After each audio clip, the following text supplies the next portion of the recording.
Hey everyone, Old Guy here, and today's book is F. Paul Wilson's All the Rage, I got it over here somewhere. Yes, there it is. I have been an F. Paul Wilson fan ever since The Keep, which I admit to first familiarity through the movie, but liked the movie so much that I decided to read the book and, well, subsequent fandom.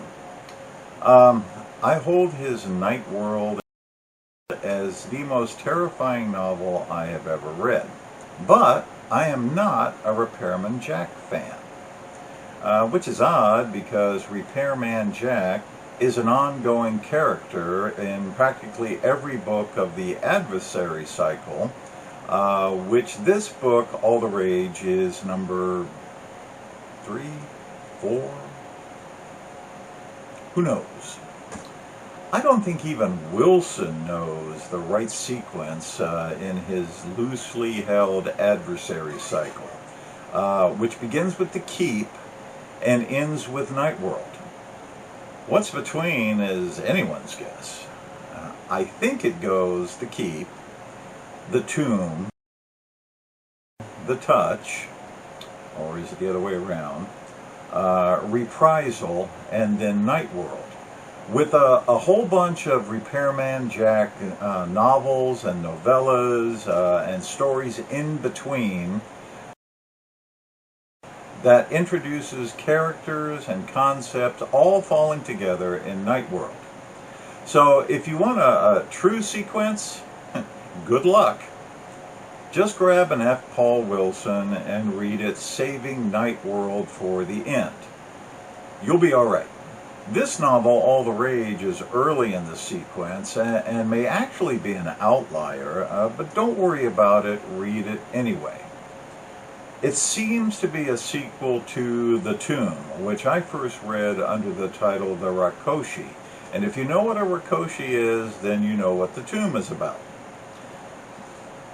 This is all starting to sound like a homework assignment, isn't it? Well, anyway, in this book, Repairman Jack is out with his long-suffering girlfriend, Gia, and her daughter, Vicky, attending an opening at the Met. You know, that RJ is one sophisticated dude, you know.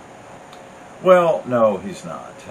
Gia dragged him into a Cezanne retrospective, and he is a bit underwhelmed when they run into a gang of middle-aged frat boys in the middle of a freakout. Yep, paunchy, receding hairline, polo-shirted accountants are attacking women and passers-by like they're Moros on a German Tado, right there on the steps of the Met. This is Repairman Jack's first encounter with a designer drug called Berserk, or Loki to its corporate manufacturer, which figures quite prominently in the rest of the story, which is Nadia, a friend of a friend, hires Jack to find out if her boss, Luke, the manufacturer of Loki, is in cahoots with a Serbian drug lord, which of course he is. Something everyone except Nadia knows because she had a one-day affair with Luke about 10 or 20 years before, and apparently it was a pretty good one because he can do no wrong as far as she is concerned, even though it's obvious he's doing plenty wrong. Loki is a strange drug. Its potencies and formula and even research notes and spreadsheets disappearing every new moon. Right off the page, right out of the computer, right out of your memory. That's why Luke hires Nadia, who is a world-class chemist, to figure out what in the blue blazes is going on with this stuff before the next new moon wipes out all previous information. And Nadia hires Jack because it's gotta be this Serbian thug, just gotta be him doing something. It can't be anything otherworldly. Nah.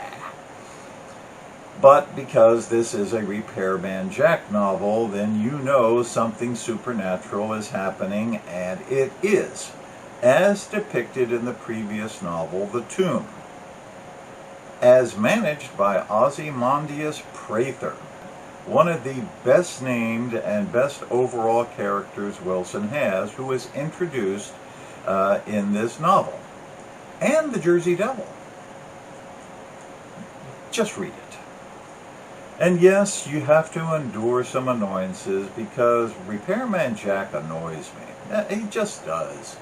I spent a goodly portion of my life engaged in various investigative and intelligence operations, and simply can't accept that Repairman Jack can remain absolutely off the books, a phantom, a whiff. No one sees me leave. You know, and while a guy back in the pre-cell phone 80s and 90s, in which most Repairman Jack novels are set, could, to a certain extent, remain invisible, everyone leaves a trace. Especially when tires rain down from heaven. What? Just read it. Old guy here. See you later.